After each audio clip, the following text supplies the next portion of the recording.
Have you ever felt that deep inner conflict between what society calls success and what your heart knows to be true? I remember being surrounded by all the quote-unquote right things, yet feeling this persistent whisper that something was missing. That whisper? It was my inner wisdom trying to guide me home to myself. Today, I'm diving deep into what happens when we dare to redefine success through the lens of connection and purpose to self. Welcome back to Hustle and Heart Podcast. I'm Vanessa, and today's episode is quite a special one.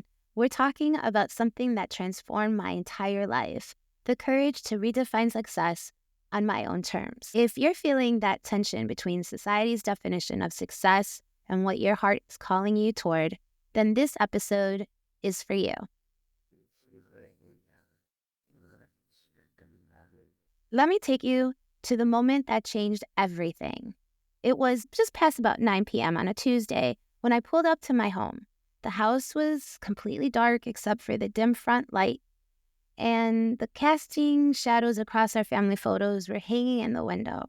As I sat there in my car, gripping the steering wheel, the reality of what I missed hit me like a wave. Another family dinner gone, another bedtime story unread, another chance to be the last person my son Jay sees before drifting off to sleep, all lost to important work commitments. You know that achievement-driven voice in your head? Mine was right there whispering, this is what success looks like. Keep pushing, Ness. Keep going. This is the price of making it. But something else was speaking louder that night. It wasn't a voice. It was a physical ache in my chest, a heaviness that felt like it was crushing me from the inside. Sitting there in the dark, I could almost hear the echo of Jay's little voice from that morning. Mommy, will you be home for story time tonight? The silence of my empty car held the weight of another broken promise. You see, I had mastered the art of hyper-independence.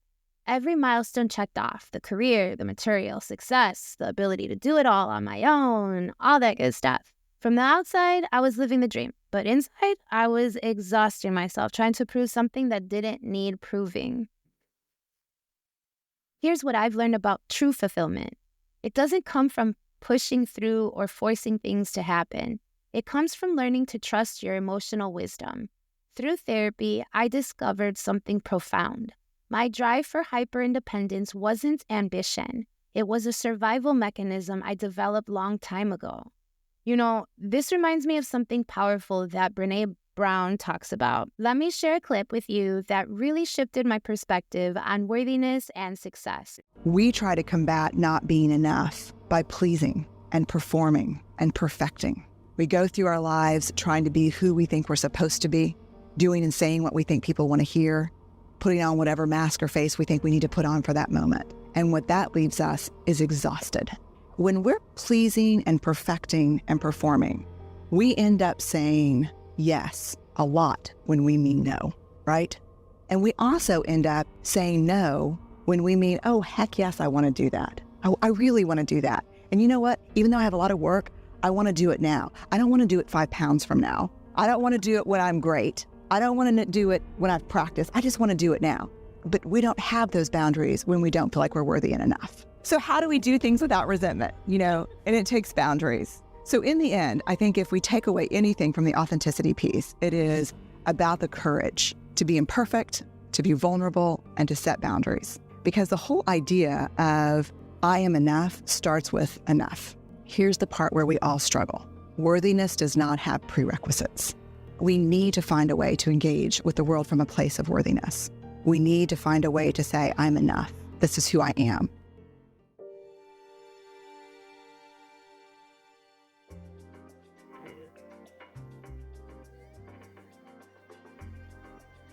Isn't that powerful? How many of us have been caught in this cycle of pleasing, performing, and perfecting? I know I certainly was. What resonates most with me from Brené's wisdom is this fundamental truth. Worthiness doesn't have prerequisites. We don't need to earn our right to exist, to take up space, or to pursue our dreams, no matter what those dreams are. The real breakthrough came when I started paying attention to how things felt, not just how they looked.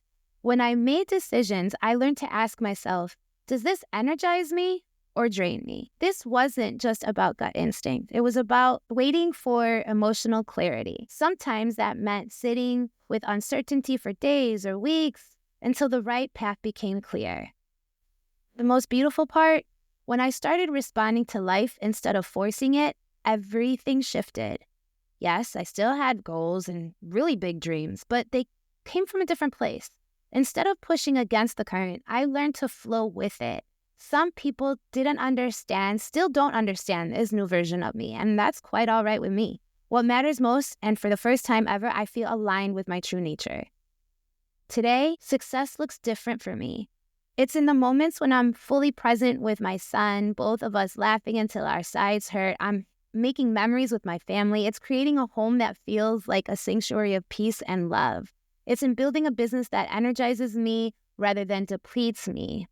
And here's what's fascinating. When I stopped chasing success and started following my energy, more opportunities naturally flowed into my life. That's the power of working with your natural rhythm rather than against it. Being in flow. You know what's more fascinating? Is when we finally step into that place of I am enough, everything shifts automatically. It's not about lowering our standards or giving up on excellence. It's about approaching our goals from a place of wholeness rather than lack. As Brené so beautifully pointed out, we need to find ways to engage with the world from a place of worthiness, not despite our imperfections, but with them. If you're feeling called to redefine success for yourself, here's what I've learned from my journey and from wisdom keepers like Brené. Number 1, trust your emotional wisdom. Success isn't just about logic and plans. Pay attention to how different choices feel within your body.